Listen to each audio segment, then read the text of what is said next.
அதாவது இந்த டாஸ்மாக் ஊழல் என்பது இடி ரெய்டு மூலமாக மட்டும்தான் மக்கள் அறிந்திருக்கிறார்கள் என்பதல்ல.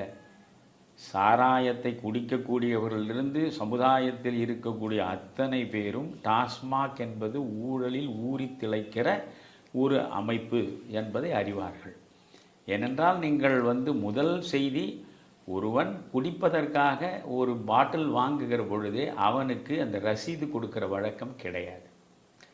நீங்கள் எந்த கடைக்கு போனாலும் எந்த பொருளை வாங்கினாலும் நீங்கள் அந்த பொருளை வாங்குகிற பொழுதே அவன் ஒரு ரசீதை உங்களுக்கு கொடுப்பான் இல்லையா? அப்படி ரசீது கொடுக்கிற வழக்கம் இன்று வரை பரவலாக இல்லை என்று தான் நான் கேள்விப்படுகிறேன். இது ஒன்று.